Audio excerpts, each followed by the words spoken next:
అర్థం లేదు పెడుతున్నారు ఇప్పుడు కాదు ఎప్పుడైనా storm water rain water average తీసుకుని రెండు పక్కల షోల్డర్స్ ఏమో ఒకే థిక్నెస్ కదా, రెండు పక్కల షోల్డర్స్ ఒకే థిక్నెస్.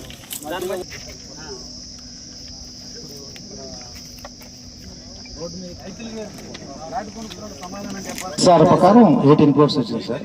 18 quotes sir. 18 కోట్స్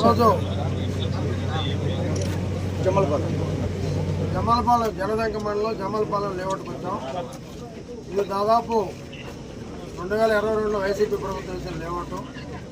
దాదాపు ఆ రోజు 48 కోట్ల టెండర్ పిలిచారు. 26 కోట్ల పనులు జరిగాయి అన్నారు.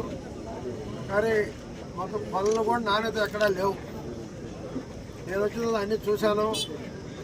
చూసిన తర్వాత అప్పుడు నారాయణ గారి మంత్రితో మాట్లాడటం, దాని తర్వాత టెండర్లు పిలవమన్నప్పుడు ఇక్కడ వచ్చినటువంటి ఈ ఫ్లాట్లు కొన్న వాళ్ళందరూ కూడా నన్ను వచ్చి ఒకటి అడిగారు, మీరు అర్జెంటుగా కానీ కరెంట్ వేయిస్తే మేము ఇల్లు కట్టుకుంటాం, మేము బోర్లు వేసుకుంటాం, మీరు అర్జెంటుగా కరెంట్ వేయించమని నా ఆనాడు అడిగారు.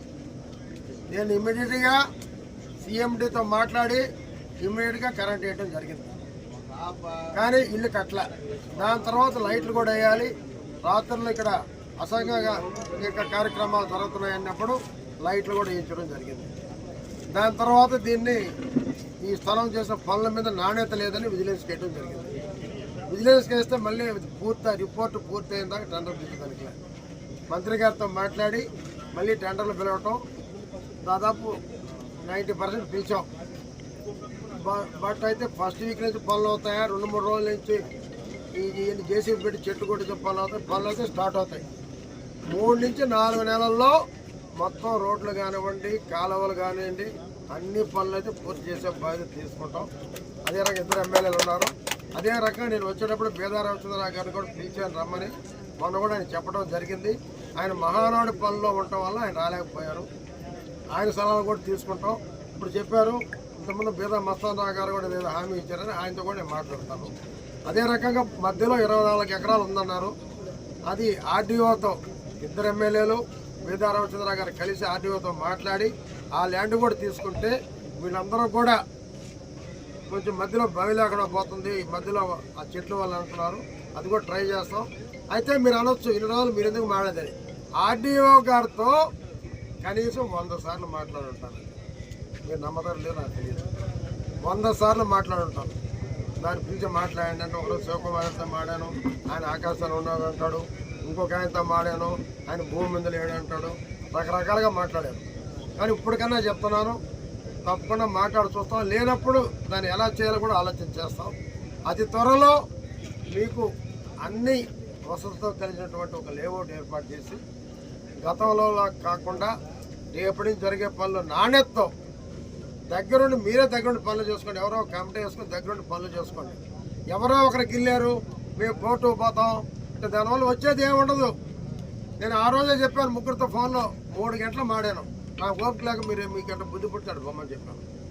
ఎందుకంటే పనులు చేస్తున్నాం, కరెంటు జరుగుతుంది మీరు చూస్తున్నారు, లైట్లు వేస్తున్నాం మీరు చూస్తున్నారు. ఇప్పుడు టెండర్లు పిలిచాం, వర్కార్లు డిఈ గారు ఉన్నాయి, వర్కార్లు కూడా ఇచ్చున్నాం. ఇంకా కొరవ ఇస్తున్నాం. ఇంకా 2-3 పనులు రేపు పిలుస్తున్నాం. ఎట్టి పరిస్థితుల్లో 3 నుంచి 4 నెలల్లో కంప్లీట్ చేస్తాం. దాంట్లో డౌటే లేదు. 2 మంత్రుల ముందు 2 ఎమ్మెల్యేల ముందు నేను మాటిస్తున్నాను. వాళ్ళు కూడా ఉన్నారు. మీ పనులు చేయడానికి మేము ప్రయత్నిస్తాం. దాంట్లో ఎటువంటి అనుమానం పెట్టుకోవద్దు. చేస్తాం, చేసి తీరుతాం. అదే రకంగా ఇప్పుడు అడిగారు, ముందేదో స్థలం కొంత ఒకటి తగ్గుందని. ఆ రోజు వెంకటకృష్ణ అనే అతనితో మాట ఇస్తాను. ఆ స్థలం కూడా తీసుకొని ఇప్పుడే మా ఈ గారు చెప్తున్నాను, ఒక మంచి ఆర్చ్ బ్రహ్మాండమైన ఇప్పుడు ఎన్టీఆర్ లేఅవుట్ పేరు ఎన్టీఆర్ లేఅవుట్ అని రాసి ఒక పెద్ద ఆర్చ్ని ఒక కాస్ట్లీగా బ్రహ్మాండంగా తయారు చేసి దాని టెండర్ పిలవమని ఇప్పుడే ఆదేశిస్తున్నాను. తప్పకుండా పిలుస్తారు. 3-4 నెలల్లో మీకు అంకితం చేస్తామని కూడా తెలియజేస్తూ, ప్రతి ఒక్కరు కూడా ఇప్పుడు ఇంకోటి అడిగారు, మమ్మల్ని వడ్డీ కట్టమంటున్నారు, కొన్ని మేము కట్టలేకపోయామని. అది మీరు రాతపూర్వకంగా ఇస్తే మాకు 3 నెలలకు ఒకసారి మీటింగ్ జరగదు. రేపు వచ్చే నెల ఫస్ట్ వీక్లో మీటింగ్ ఉంటుంది. ఆ మీటింగ్లో పెట్టి దాన్ని చర్చించి వడ్డీ తగ్గించేదాన్ని కూడా మేము, ఎందుకంటే మా సైడ్ కాదంటే కాంట్రాక్టర్ అనే బాధ్యత మేము కొంత తీసుకోవాలి. తప్పకుండా దాన్ని కూడా తగ్గించేదానికి మీటింగ్లో పెట్టి ప్రయత్నిస్తానని చెప్పి నేను మనవి చేస్తున్నాను. తప్పకుండా మీకు మంచి లేఅవుట్ అందించే బాధ్యత మాది. మీరు తీసుకోండి, నమ్మండి, చేస్తాం, చేసి తీరుతాం. Thank you.